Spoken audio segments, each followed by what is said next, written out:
Vamos para o momento da palavra, tá? Esse momento é fundamental. Eu peço a atenção de vocês, a gente sabe que está bem barulhento ao redor, né? Mas a nossa oração, como diz a palavra, é para que todo pensamento seja levado cativo em obediência a Cristo agora. Então, enquanto a palavra dele é pregada, a gente precisa estar atento, tá bom? Nós prezamos muito pelo momento da pregação. É um momento que a palavra de Deus ela é pregada, exposta, nós precisamos atender, tá bom? Então, convido o pastor João Batista a vir aqui, nós vamos iniciar a pregação.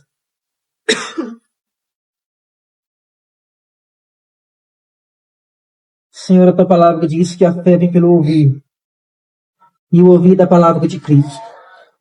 Mas como ouvirão que não tem quem pregue? E como pregarão se não forem enviados?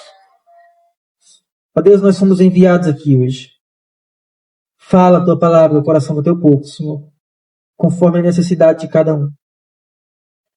E eu faço um pedido especial a todos aqueles que foram evangelizados no dia de hoje. Que o Senhor faça ecoar a tua palavra na mente de cada um deles. Que arda o coração deles como ardeu o coração dos discípulos de Emaús. Pela palavra de Deus. Naquilo que foi pregado, que eles possam, ó Deus, se sentirem incomodados com o seu pecado. Se render aos teus pés. Quanto a nós, cremos na tua soberania e confiamos no teu poder. Apresenta teu servo, pastor João Batista, e apresenta o coração do teu povo que está reunido nessa noite. Fala conosco, Pai, em nome do Senhor Jesus. Amém. Meus irmãos, graça e paz, amém? Amém. Vamos ler na palavra de Deus, no Evangelho segundo Mateus, capítulo 19.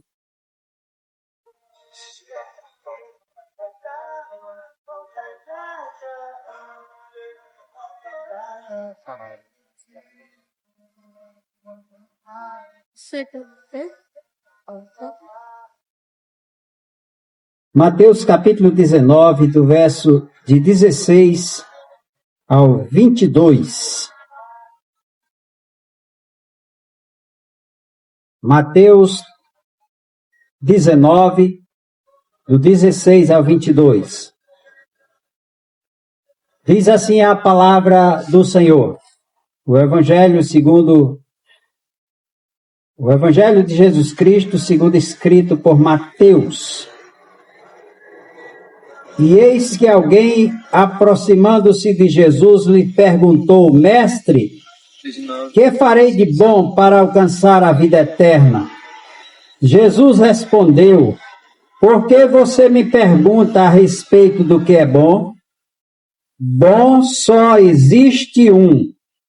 Mas se você quer entrar na vida, guarde os mandamentos. E ele lhes perguntou: Quais? Jesus respondeu: Não mate, não cometa adultério, não furte, não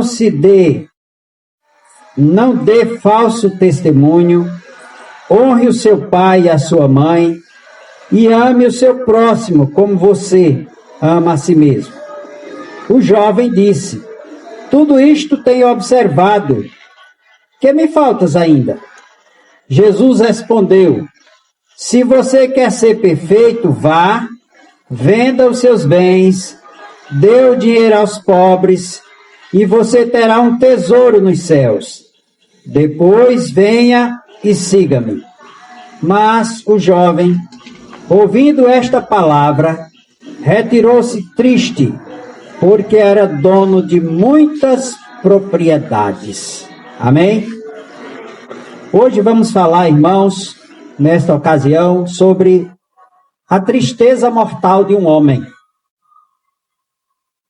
Veja, irmãos, Mateus, Marcos e Lucas foram usados pelo Espírito Santo para narrarem a história desse homem.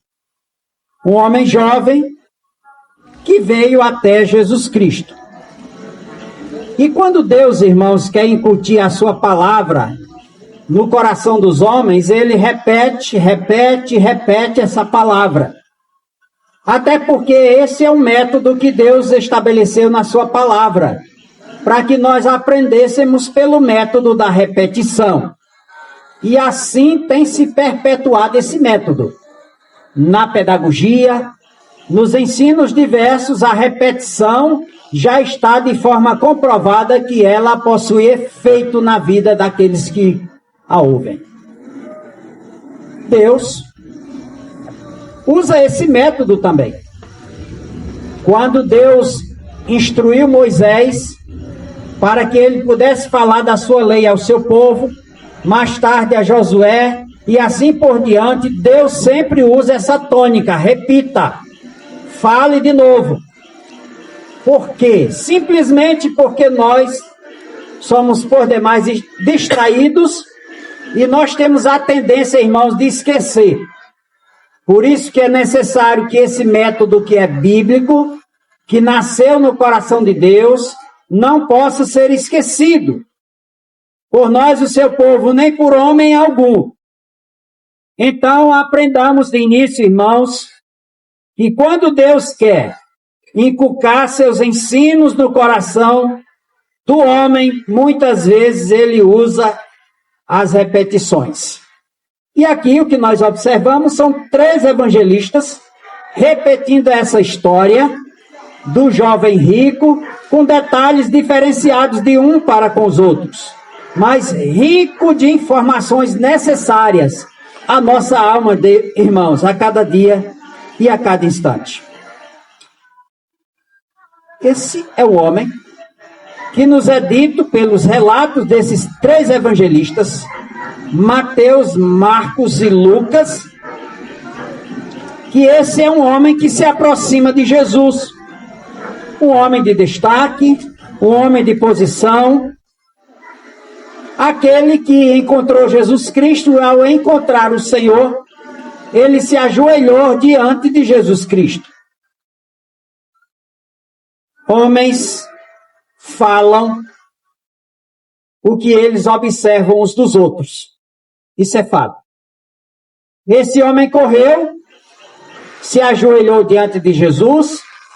Esse homem era conhecido porque ele era muito rico, era um homem de posição, um homem de destaque. Contudo, irmãos, a melhor leitura que se pode fazer a respeito da vida de uma pessoa não pode se dizer de fato apenas que é pelo que é visto, pelo exterior.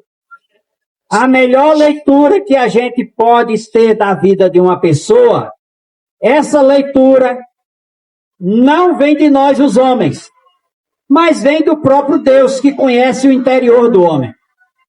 E aqui, irmãos, por mais que esse homem tenha se aproximado de Jesus, tenha se ajoelhado diante dele, por mais que esse homem tenha sido uma pessoa conhecida por ser um homem de posição, de destaque, a melhor leitura da vida deste homem foi feita no final dessa história, não pelos homens, mas pelo próprio Senhor Jesus Cristo. Esse homem, irmãos, parece ser o homem mais feliz da terra, o homem mais realizado. Era um homem de posição, um homem de destaque, um homem rico, um homem que se dizia cumprir todos os mandamentos de Deus. Mas quem estava presente a sondar a sua vida, a conhecer o seu coração, era o Deus homem Jesus Cristo, o Filho de Deus, o próprio Deus.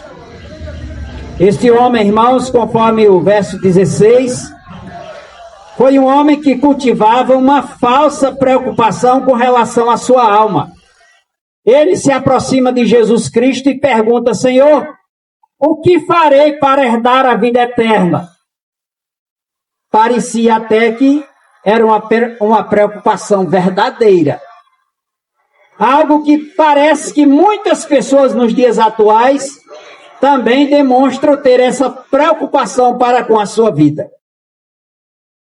Mas, irmãos, no prescrutar das coisas, por mais que o desejo desse homem de início parecesse sincero, mas ele faltou com a ação comprovatória de que, de fato, o seu interesse, essa sua intenção, de fato, era verdadeira. E Jesus Cristo coloca em prova.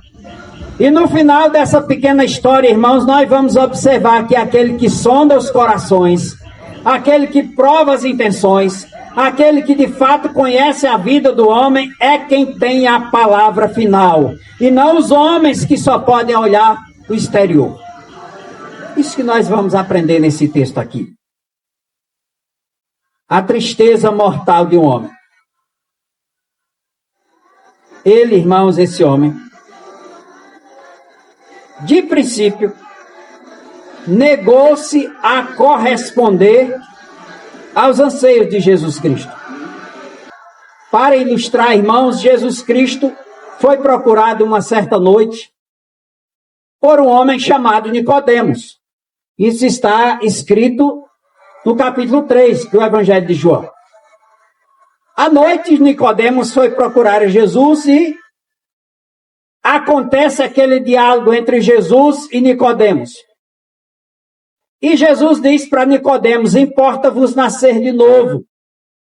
Quem não nascer da água e do Espírito não pode entrar no reino de Deus. Não pode ter vida eterna. Esse jovem rico aparentou estar preocupado com a sua alma e querer conquistar a vida eterna. Mas Jesus Cristo falou para Nicodemos, e esta palavra de Cristo, que certamente foi divulgada, e quem sabe se não chegou aos ouvidos desse homem, desse jovem rico, ele esqueceu, irmãos, que só há uma maneira pela qual o homem pode adquirir a vida eterna: nascer da água e do Espírito. Água aqui não se refere tão somente a um ritual de batismo com água, não, irmãos. Ninguém pode ser regenerado, ninguém pode entrar no reino dos céus simplesmente pelo rito do batismo. Água, no texto aqui de João 3, refere-se tão somente à palavra que é ouvida e que é aplicada ao coração do homem pecador. Esta palavra que tem o poder de transformar a vida desse homem, de lavar os seus pecados, de perdoá-lo. Sim, irmãos, esta palavra que é o poder de Deus, pregada ao coração dos homens, juntamente com a atuação do Espírito Santo, pode produzir vida e vida abundância na vida do homem. O homem precisa ouvir essa palavra e o homem precisa ser tocado pelo Espírito Santo de Deus. Só assim o homem conseguirá ter da parte de Deus vida eterna, meus queridos. Não basta apenas o interesse, não basta apenas se preocupar em querer ter a vida eterna como esse jovem rico. É necessário que ele entenda que ele precisa nascer de novo. E o nascer de novo implica em ouvir a palavra, implica em receber a atuação do Espírito Santo no seu coração, regenerando ele de dentro para fora, para que ele possa ser nova criatura e um novo horizonte possa se descortinar para com a sua vida, e agora ele possa andar em novidade de vida. Esse homem, esse jovem rico, rejeitou, irmãos, o único que poderia guiá-lo à vida eterna. Isso está bastante claro, meus irmãos, no decorrer dessa história. Ele não reconheceu, irmãos, que Jesus era o caminho, era a verdade, era a vida, e ele não compreendeu quando Jesus disse: eu sou a luz do mundo, quem me segue não andará nas trevas. Seu entendimento, irmãos, a respeito da salvação, era um entendimento de que ele poderia fazer alguma coisa para ter a vida eterna. É tanto que ele pergunta a Jesus: Senhor, o que farei para herdar a vida eterna? Tem muita gente, irmãos, que tem essa compreensão hoje. Acha que para ele ser salvo, ele tem que fazer alguma coisa. Ora, irmãos, a palavra de Deus nos diz em Efésios capítulo 2, versos de 8 a 10, a salvação é um dom de Deus, não vem de obras para que ninguém se glorie. Para que ninguém bata no peito e diga assim, eu vou para o céu porque... Vou usar a expressão aqui. Eu aceitei a Jesus. Na realidade, irmãos, quem aceita Jesus é porque Jesus o aceitou primeiro. Não foste vós que me escolheste, mas eu vos escolhi a vós outros, nos diz João 15:16. Então a salvação, ela começa, Deus descendo para vir nos buscar, irmãos. Por quê? Porque a palavra nos diz que nós estávamos mortos dos nossos delitos e pecados. E quem é morto não pode reagir por si só. É preciso que Deus venha com poder e com graça. É preciso que Deus derrame o dom da salvação na vida do homem. Aí sim, a partir de então, esse homem vai ter condição de responder a esse dom com arrependimento. A partir de então, esse homem vai responder com a fé verdadeira. Mas não esqueçamos, a salvação começa no céu. A salvação não começa na terra. A salvação não começa com a minha iniciativa. A salvação começa com a iniciativa de Deus. Quando ele viu que nós éramos perdidos, ele resolveu nos amar. Nos chamou dentre muitos e disse, eu resolvi te amar e te salvar. Esse é o princípio bíblico. Isso é o que a palavra de Deus nos ensina, meus irmãos, pelas escrituras. E isso tem que ficar bastante claro em nosso entendimento, pois este jovem rico achava que ele poderia ser salvo por algo que ele pudesse fazer. Por isso que ele pergunta a Jesus, Senhor, o que posso fazer para herdar a vida eterna? Meus irmãos, esse não é o pensamento de muita gente? O que é que eu posso fazer para ser salvo? É claro que essa pergunta também Paulo e Silas ouviram do carcereiro lá em Atos capítulo 16. O que posso fazer para ser salvo? Paulo diz, crê no Senhor Jesus e será salvo tu e a tua casa. Agora a grande questão, quem vai crer? Os escolhidos de Deus. Quem vai crer? Os eleitos de Deus. Porque aqueles que nasceram para crer, hão de responder com arrependimento e com fé. E hão de compreender que a vida eterna começa em Deus e não na sua iniciativa própria. Meus queridos irmãos, aqueles que disseram, que perguntaram a Paulo e a Silas, lá em Atos 16, que faremos para ser salvos? E Paulo diz, crê no Senhor Jesus e será salvo tu e a tua casa. Eles creram, porque eles eram destinados para crer. E creram todos aqueles que foram destinados para isso. Está lá em Atos, outro texto da palavra. Irmãos, essa palavra será pregada até que Cristo volte. Agora ela só terá efeito no coração daqueles os quais Deus separou para que ele cresce na palavra do Evangelho. E a Bíblia foi escrita para aqueles que hão de crer nela. Porque dia após dia essa palavra é pregada pelas diversas igrejas que têm alinhamento com a Bíblia. Mas os milhões de ouvintes que ouvem, nem todos respondem, irmãos, de forma eficaz. Por quê? Porque simplesmente, quer as pessoas acreditem ou não, muitos nasceram para não crer nessa palavra. E é isso que a Bíblia nos apresenta aqui, meus queridos irmãos. Então nós temos um jovem rico aqui, que entendia que a salvação dependia dele. Que posso fazer, Senhor, para herdar a vida eterna? Você quer ver um complemento ilustrativo? Também nós podemos usar João 6,44. Jesus Cristo diz, você pode ler aí na palavra.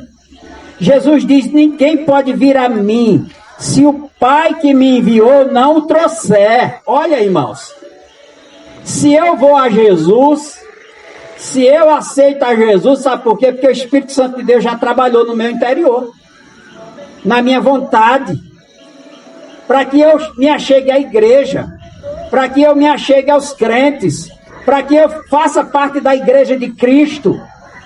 Porque se depender da minha e da sua vontade, nós não queríamos Deus, irmão. Sabe por quê? Porque o velho homem que ainda habita na minha e na sua vida, ele clama para que nós vivamos no mundo, para que nós não queiramos Deus.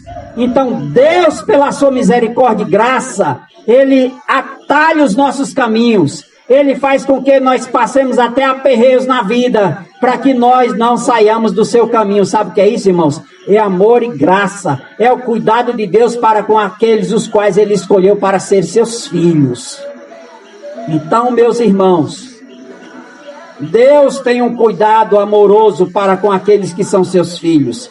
E Deus trabalhará sim. E nós temos que entender que nós só conseguiremos chegar a Deus, a essa vida eterna, se nós formos aqueles dados pelo Pai, a pessoa de Jesus Cristo. João 6,44, é Bíblia, não é o que o pastor está dizendo, é o que a Bíblia está afirmando. E Jesus diz, e eu o ressuscitarei no último dia, nos diz a palavra de Deus. Então essa palavra, irmãos, é segurança para mim e para você. E Jesus continua dizendo, vinde a mim, vós que estáis cansados e sobrecarregados, e eu que, irmãos, vos aliviarei. Agora consideremos um ponto mais importante aqui, irmãos, relacionado a esse texto do jovem rico. Como podemos agir diferente do jovem rico e nos livrar da tristeza mortal? Porque foi uma tristeza mortal, irmãos, que levou esse homem para o precipício eterno. Como é que nós podemos fazer isso, meus queridos irmãos? A Bíblia nos aponta alguns dados que eu quero dizer aqui para os queridos irmãos. Primeiramente, foi o que nós citamos. Nós temos que entender, irmãos, que a salvação começa em Deus e não em nós. E que eu e você, por nós mesmos, não podemos fazer nada para adquirir a vida eterna. Nada. Porque se eu e você pudéssemos fazer alguma coisa para adquirir a vida eterna, nós teríamos que responder, então, para que Cristo ter morrido numa cruz? Se eu posso ser salvo pelo que eu faço. Essa é uma teologia enganosa, pregada por aqueles que pregam salvação pelas obras, irmãos, pela religião majoritária do Brasil. E por muitos segmentos também, que acham que a salvação é pela caridade, que a salvação é pelas boas obras. Não, irmãos. Contudo, nós devemos compreender, é certo que a salvação não é por obras. Contudo, esta fé tem que se demonstrar ser uma fé viva. Porque a fé sem obra, irmãos, é morta. Então a fé do cristão, ela tem que ser viva. Como é que nós podemos demonstrar que a nossa fé é viva? Fazendo boas obras, fazendo caridade, ajudando o próximo, fazendo tudo aquilo que Deus quer que nós façamos. Nós devemos fazer essas boas obras não para ser salvos, mas porque já somos salvos. E os que têm a fé verdadeira é uma pessoa que pratica boas obras, mas não inverte. Não acha que pode ser salvo por praticar boas obras, irmãos, até porque não é isso que a Bíblia nos fala. As boas obras têm que acompanhar a nossa fé, não é o contrário. Não é a fé que tem que ir atrás das boas obras. Quem prega isso é a religião majoritária. Não, pela Bíblia, irmãos, o que salva primeiro é o quê? A fé. É possível que um homem tenha tido um histórico bem pequeno de boas obras nessa vida. Mas se no último suspiro da sua vida ele encontrou a fé verdadeira, ele tem a vida eterna. Eis o exemplo na palavra de Deus. O ladrão na cruz, do lado direito de Cristo. Ele viveu uma vida preguiça, fazendo males nessa sociedade. Contudo, no último momento de sua vida na cruz, ele reconheceu que Jesus era Deus. E ele disse para Jesus Cristo, Senhor, lembra-te de mim, quando estiverem aonde, irmãos? No vosso reino. Esse pedido desse homem revela, irmãos, que ele era um crente. Mesmo que seja no último momento da vida, aqueles que são escolhidos de Deus, eles hão de testemunhar e alguém há de escrever a respeito do seu testemunho de conversão. Não existe, irmãos, um eleito de Deus que não haja um escrito de que de fato aquela pessoa morreu arrependida. Por quê? Porque não existe salvação misteriosa. Tem gente que diz assim, ninguém sabe quem pode ser salvo nessa vida. Só no dia do juízo. Não, a Bíblia não fala isso. No dia do juízo não é dia de saber quem é salvo. Sim, nesse sentido, Cristo vai apartar as ovelhas dos cabritos, como o pastor aparta as ovelhas. Aliás, Cristo vai apartar os justos dos ímpios, como o pastor aparta as ovelhas dos cabritos. Isso é verdade. Contudo, não é naquele dia que a salvação será decidida. A salvação é decidida hoje, nessa existência. Depois da morte, segue-se o juízo. Hebreus capítulo 9, versículo 27, se não me falha a memória. Então, meus irmãos, a salvação se decide agora, ainda nesta vida. Não, nós só vamos saber se vai ser salvo no dia do juízo. Não, a palavra de Deus aponta que é possível o homem que parte desta vida, que teve encontro com Cristo, ficar um testemunho, nem que seja em poucos minutos da sua vida, fica o testemunho que de fato aquele ali se arrependeu, reconheceu que Cristo é o Filho de Deus, o Salvador do mundo. Eis o exemplo do ladrão da cruz, do lado direito de Jesus Cristo.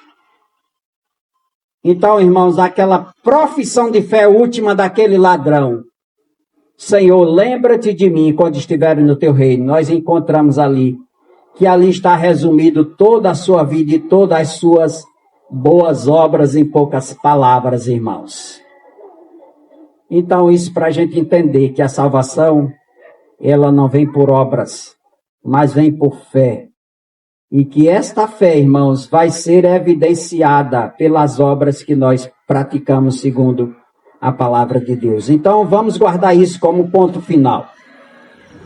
Como podemos agir diferente do jovem rico e nos livrar da tristeza mortal? Primeiro, nós precisamos entender que a salvação é um dom de Deus. Não é uma busca sem a atuação da palavra e sem o agir do Espírito Santo. A pessoa pode até ouvir a palavra, pode até conhecer muito a Bíblia, mas se o Espírito Santo não fizer o trabalho de mudança no seu interior, essa pessoa não vai ter a vida eterna, porque o método que Deus trabalha, dando vida e vida abundância, é pelo ouvir a palavra e pela atuação do Espírito Santo de Deus. Isso é Bíblia, irmãos, isso é a palavra de Deus. Segunda coisa, Marcos capítulo 10, versículo 17. A segunda coisa que nós precisamos fazer para nos livrar de ter um comportamento como esse jovem rico teve.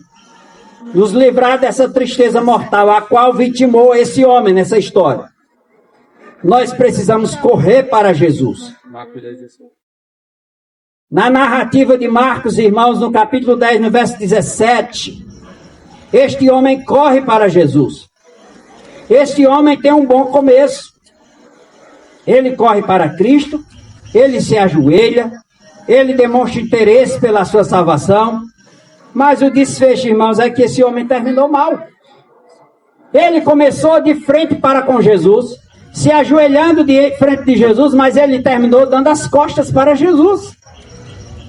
Quantas pessoas começam bem, irmãos, e terminaram mal nesta vida? Então, o que nós precisamos entender é que nem sempre o começo é bom.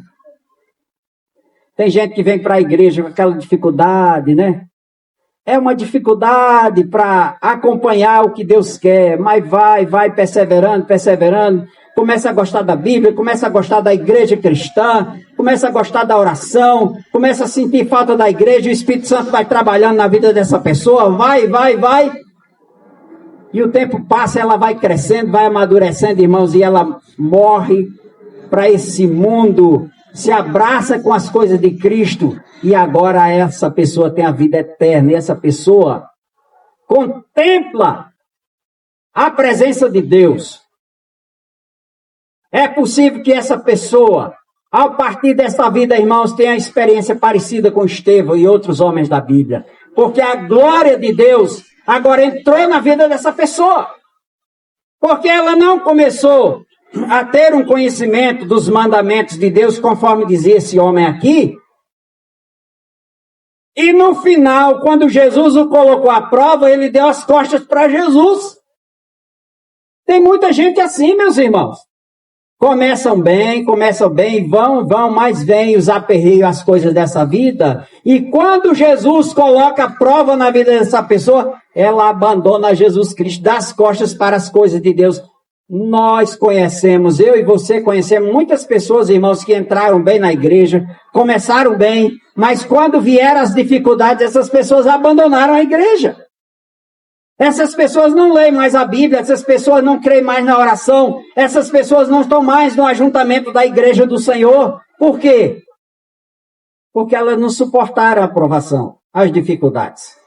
E não existe vida cristã autêntica sem provação, sem dificuldades. O evangelho de Cristo, irmãos, é o evangelho da cruz. É o evangelho de sacrifício. É o evangelho de lágrimas, de sofrimento, de sangue, de suor. Esse é o evangelho da graça de Deus. Porque Cristo Jesus passou tudo isso, meus irmãos. O evangelho do conforto não é o evangelho do céu. É um outro evangelho. É um anátema. Então, meus irmãos, os filhos de Deus, eles têm que entender que o evangelho da graça de Deus requer de nós sacrifício, obediência, suor, sangue, se possível for, até dar as nossas vidas por amor a Cristo. Mas o que nós vemos hoje são certos cristãos mais dispostos a matar do que a morrer por Cristo. O cristianismo não pode ter a filosofia de vida que tem o Islã. O Islã mata em nome de Alá. O cristianismo morre em nome de Jesus Cristo. Eis a diferença, meus queridos irmãos. Terceira coisa.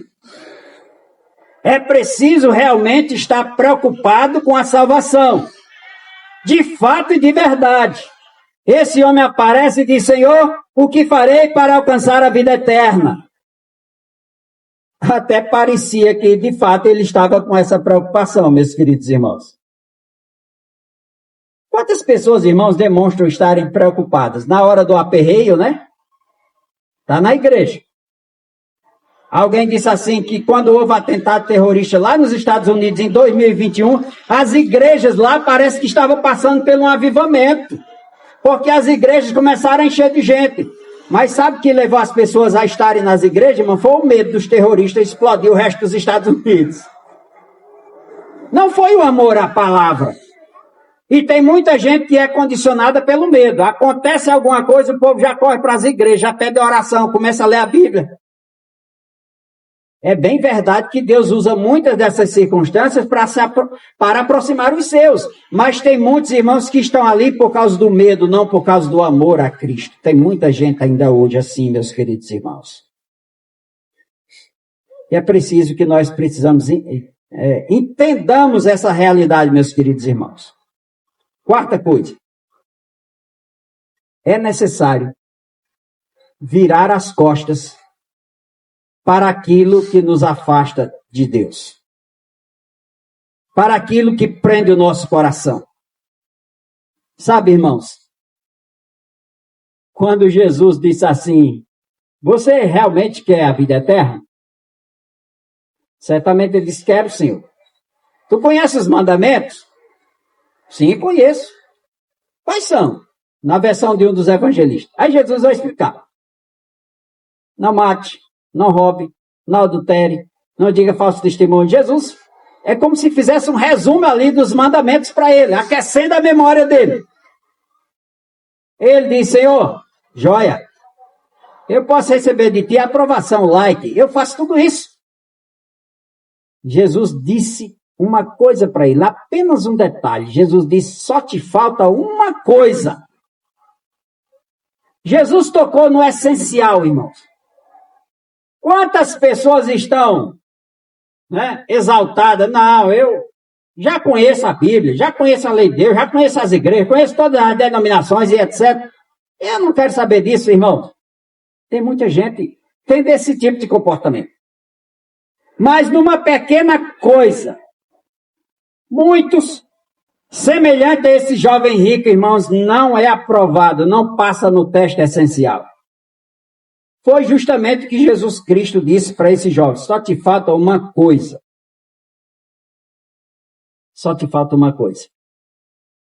E Jesus fez o teste essencial para saber se de fato ele estava disposto a abraçar a vida eterna a qual ele disse que queria naquele exato momento.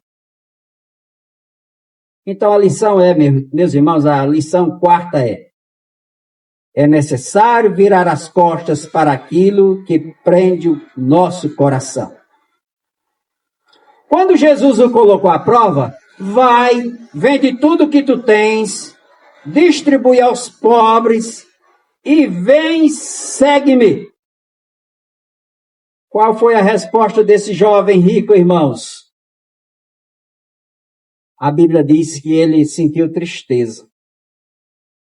Por isso que o tema da nossa mensagem, um homem de tristeza mortal. Porque ele sentiu tristeza pelo fato de Cristo ter tocado nos bens materiais dele, na riqueza dele. E aquilo era mais importante para ele, ele demonstrou isso, do que ter a vida eterna. É tanto que quando Jesus o colocou à prova, irmãos, ele ficou triste com aquela proposta de Jesus que diz: vai para casa, vende tudo que tu tens, distribui com os pobres, vem e segue-me. Será que Jesus queria que ele ficasse sem nada?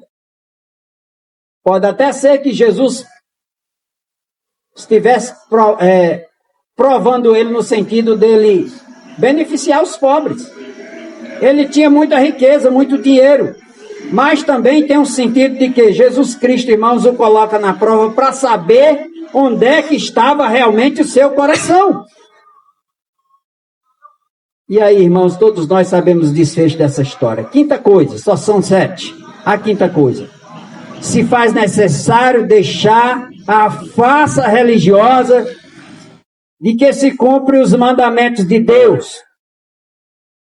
Quando ele disse: tudo isso tenho observado, Senhor, que nada, irmãos. Ali era um discurso falacioso, não verdadeiro. Por quê, meus irmãos? Porque quando Cristo colocou em prova, ele não foi aprovado em nenhum dos mandamentos. Sabe por quê? Se ele, de fato, guardasse todos esses mandamentos, os quais são citados aqui, ele falhou em um. Qual era? O da cobiça. Não cobiçarás. Então ele estava cobiçando suas riquezas. E elas eram mais importantes do que a vida eterna, que de fato ele, pelo menos, aparentava querer. Então essa é a quinta coisa. Se faz necessário deixar a farsa religiosa de que se cumpre todos os mandamentos de Deus, porque Cristo sabia que não era verdadeiro aquela sua afirmação. Mas a sexta coisa, irmãos, nós encontramos em Marcos 10, 21.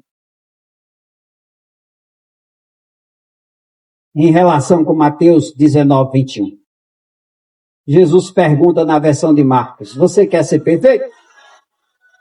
Então, te falta essa coisa aí. Vai para casa, vende tudo que tu tens, distribui com os pobres e vem e segue-me. Qual foi a resposta? Está na Bíblia. Ficou triste, deu as costas para Jesus e foi embora. Essa foi, talvez, a proposta e o pedido mais difícil que alguém poderia ouvir da boca de Jesus Cristo. A proposta de Jesus é: vende tudo o que tu tens, distribui com os pobres e depois segue-me. Para muitos irmãos, certas colocações de Jesus é por demais difícil.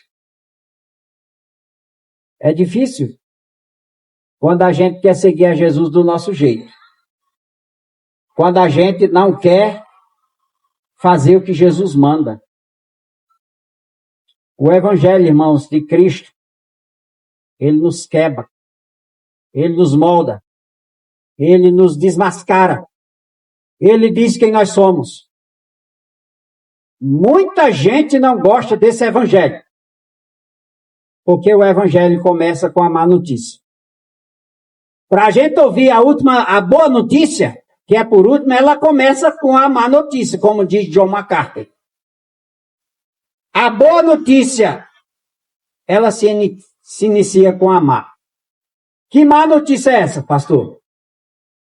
Nós somos perdidos pecadores. Mas a boa notícia é que a última palavra não é essa. Deus nos ama e revelou a sua graça bendita para nós. Esta é a palavra final da parte de Deus.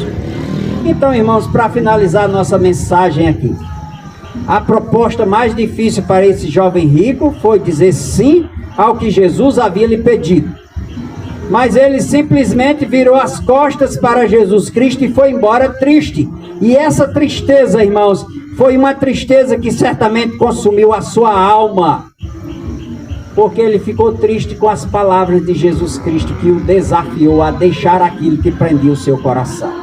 O grande desafio para mim e para você essa noite, como aplicação, o que tem, irmãos, prendido o nosso coração a tal ponto de nós não obedecermos aos desafios de Jesus Cristo? Esta noite, irmão, Jesus Cristo nos desafia. E o desafio dele é: deixe, venha e siga.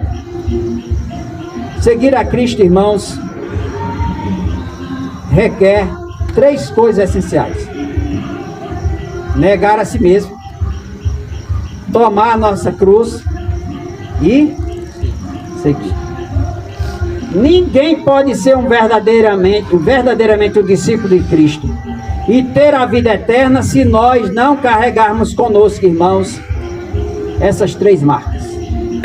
Negar a si mesmo, negar nossos interesses, negar aquilo que está nos prendendo, que faz com que a gente dê as costas para Deus, dê as costas para Jesus Cristo, como esse jovem rico. Por isso que a tristeza, irmãos, o levou para o inferno. Por isso que a tristeza matou a sua alma, segundo esse texto.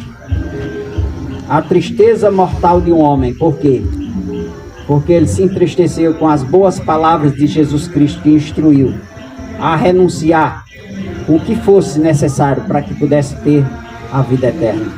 Então essa palavra, irmãos, é para mim e para o seu coração. Ela é desafiadora. O que Deus quer que eu e você, irmãos, renunciemos, para que venhamos demonstrar que de fato a vida eterna é um anseio do meu e do seu coração. Vamos começar olhando para Jesus Cristo, sim, e vamos terminar também sendo absorvidos pela sua glória e não dando as costas ao Senhor Jesus Cristo, conforme foi esse jovem rico. Que Deus, irmãos, na sua sabedoria e graça, aplique essas palavras ao meu e ao seu coração, e que o nome dele seja glorificado, e que a vida eterna de fato seja uma certeza em nossas vidas, pelo que Deus fez em Cristo em nosso favor. Que Deus nos abençoe em nome de Jesus. Amém. Amém. Vamos passar a palavra para o presbítero.